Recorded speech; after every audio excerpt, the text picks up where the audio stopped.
इस वक्त आप आराम से बैठकर इस वीडियो को देख रहे हैं, मगर मैं आपको कहूं, आज जिस जगह पर आप अभी बैठे हो वो जमीन आज से करोड़ों साल पहले 8,500 डिग्री के तापमान से उबल रही थी, या जिस जगह पर आप बैठे हैं वो जगह लाखों सालों तक बर्फ से ढकी हुई थी। ये दोनों बातें सच हैं। इस 15 मिनट की वीडियो के अंदर आप पृथ्वी के 450 करोड़ साल के सफर को देखने वाले हैं।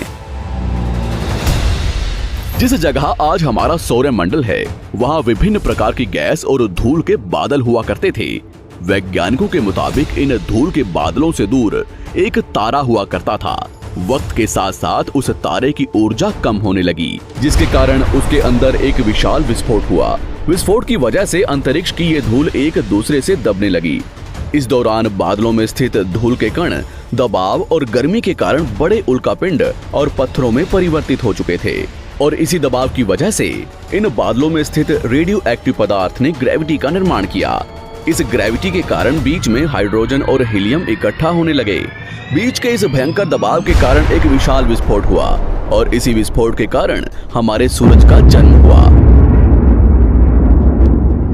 अंतरिक्ष में फैले एस्टेरॉयड यानी क्षुद्र ग्रहों में भारी वजन की वजह से सूरज के करीब आकर सूरज की परिक्रमा करने लगे।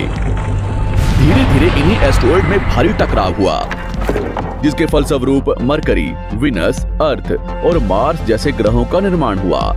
वैज्ञानिकों के मुताबिक उस वक्त पृथ्वी और मार्स यानी मंगल ग्रह के बीच थिया नामक ग्रह सूरज की परिक्रमा किया करता था। पृथ्वी पर ग्रेविटी होने की वजह से सूरज की परिक्रमा करने वाले एस्टेरॉयड अब पृथ्वी की परिक्रमा करने लगे, और धीरे धीरे करोड़ों सालों तक ये पृथ्वी पर गिरते रहे। और ऐसी घटना हमारे पड़ोसी ग्रह थिया पर भी हो रही थी, जिसके कारण थिया पृथ्वी के और करीब आने लगा और आकर पृथ्वी से टकराया। इस भयंकर टकराव की वजह से पृथ्वी के हिस्से कणों के रूप में अंतरिक्ष में फैल गए और एक रिंग्स की तरह पृथ्वी की परिक्रमा करने लगे।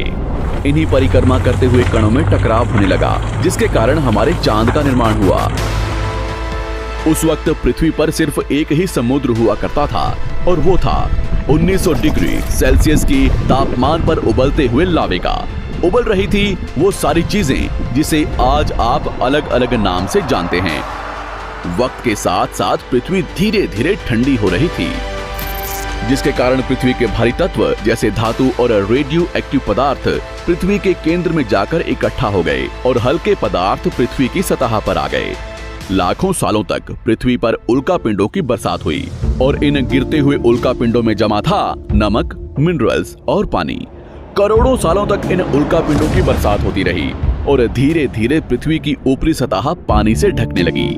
वैज्ञानिकों के मुताबिक यही वो वक्त था जब दूर गहरे पानी के अंदर निकलते ज्वालामुखियों से पहली बार सूक्ष्म जीवों का निर्माण हुआ। लाखों सालों बाद एक वक्त ऐसा आया जब पृथ्वी की पूरी सतह पानी से ढक चुकी थी।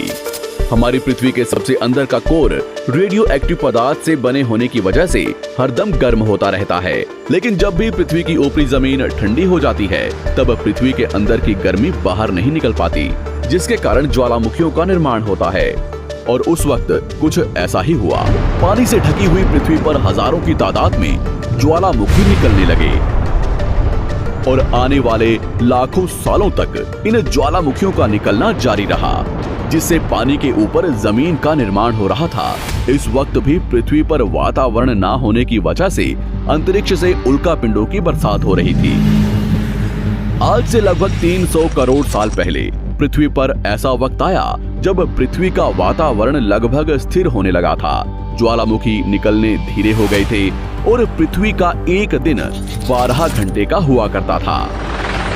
साल बीतते गए, और धीरे धीरे ये सूक्ष्म जीव विकसित होते गए और समूह में रहने लगे।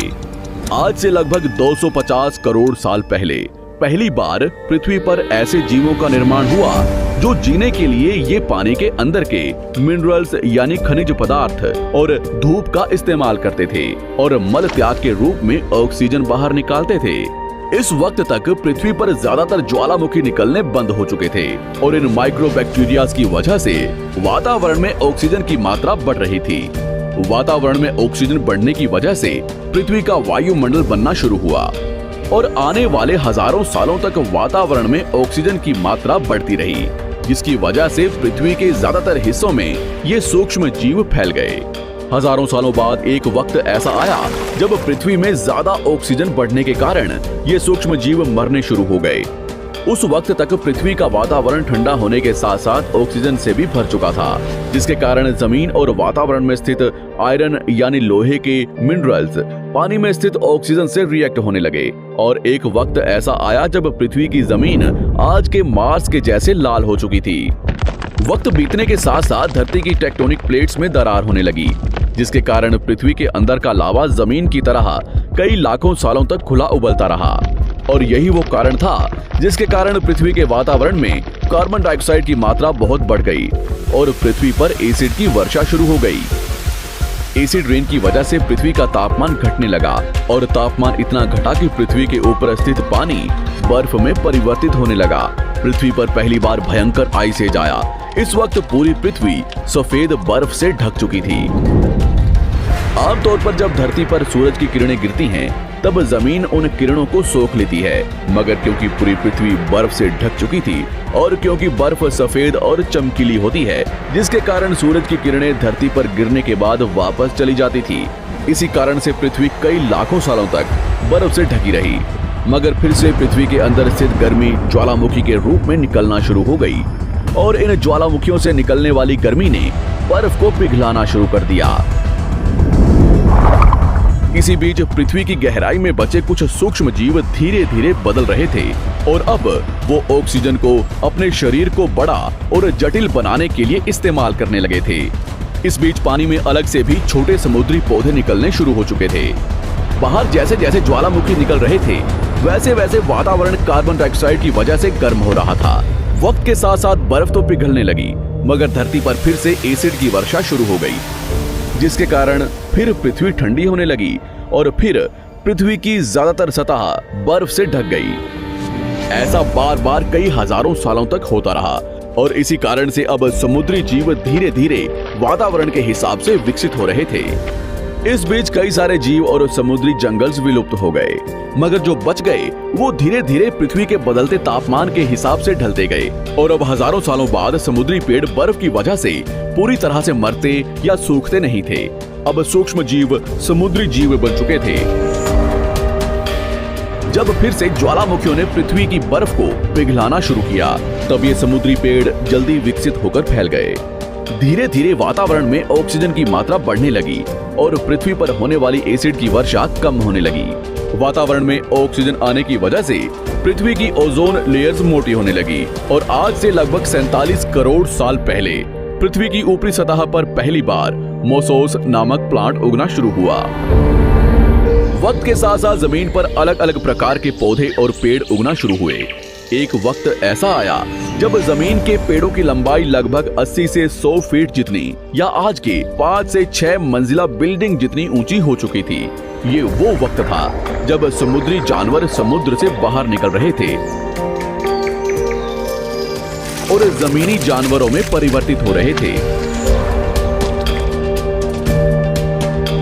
धरती की ज्यादातर जमीन एक जगह इकट्ठी हो चुकी थी, जिसे आज हम पैंजिया महाद्वीप के नाम से जानते हैं। पृथ्वी का वातावरण और तापमान लगभग स्थिर हो चुका था और अब करीब 21 से 23 घंटे का दिन हुआ करता था। अब समुद्री जीव पानी से बाहर रहने लगे थे और वातावरण के हिसाब से उनके शरीर का रंग रूप बदल रहा था। धीरे धीरे ये जमीनी जानवर डायनासोर्स में परिवर्तित हो गए। जिन डायनासोर्स ने पेड़ पौधे खाने शुरू कर दिए, उनका शरीर लंबा और विशाल रूप से विकसित होने लगा। कुछ डायनासोर्स शिकार किया करते थे, जिसके कारण वे छोटे और तेज होते चले गए।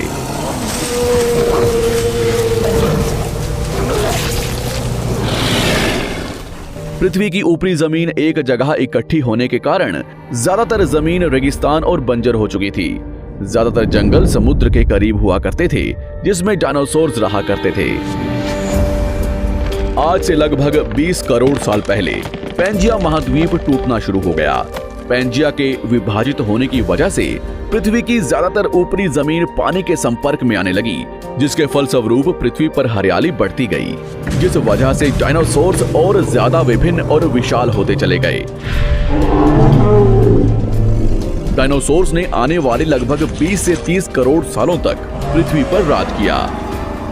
उस वक्त डायनासोर्स समुद्र से लेकर जमीन और आसमान तक पूरी पृथ्वी पर राज किया करते थे। इस दौरान अफ्रीका से टूटा भारत सीधे आकर आज के तिब्बत से टकराया और इस टकराव की वजह से हिमालय का निर्माण हुआ। आज से लगभग 6.5 करोड़ साल पहले पृथ्वी की तरफ आज के माउंट एवरेस्ट से भी बड़ा लगभग 4.5 लाख करोड़ किलो जितना वजनिया उल्कापिंड लगभग 80,000 किलोमीटर प्रति घंटे की स्पीड से पृथ्वी की तरफ आ रहा था। पृथ्वी की सतह को छूते ही उसमें भयंकर आग लगी और वो जलते हुए सीधा पृथ्वी से टकराया। इस टकराव से निकलने वाली ऊर्जा आज के 10 करोड़ परमाणु बम एक साथ फटने के बराबर थी। जहां ये उल्कापिंड गिरा, वहां के जानवर और पेड़ तुरंत भाप बनकर जल गए। गिरते ही पृथ्वी पर पूरी तरह धूल फैलने लगी, समुद्र में भयंकर बाढ़ आने लगी। भूकंप और आग ने पृथ्वी को जलाना शुरू कर दिया। कुछ ही घंटों में पूरी पृथ्वी के वातावरण में हानिकारक गैस और धूल की वजह से पृथ्वी नर्क हो चुकी थी। डायनासोर्स घुटन, आग और भूखमरी से पूरी तरह विलुप्त हो गए।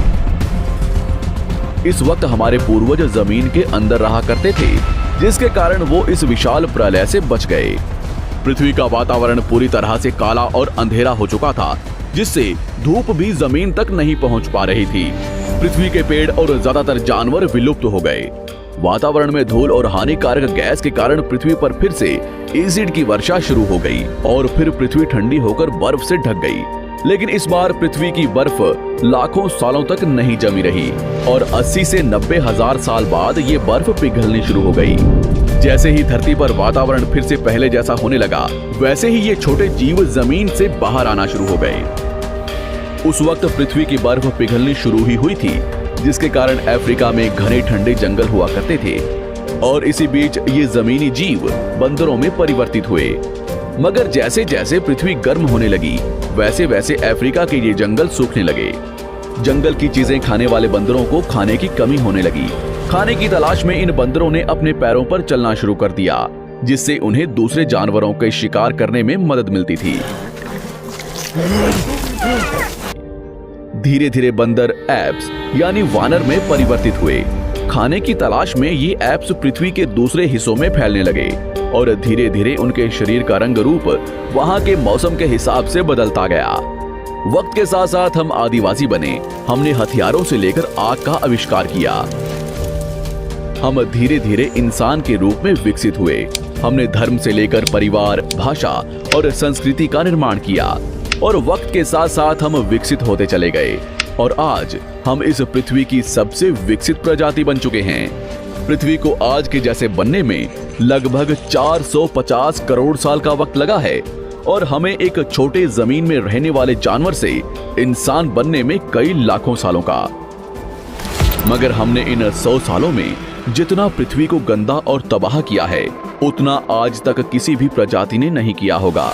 हम फिर से धरती को गर्म कर रहे हैं और कार्बन डाइऑक्साइड की मात्रा बढ़ा रहे हैं। वैज्ञानिकों का मानना है कि पृथ्वी पर फिर से विशाल परिवर्तन होने वाला है।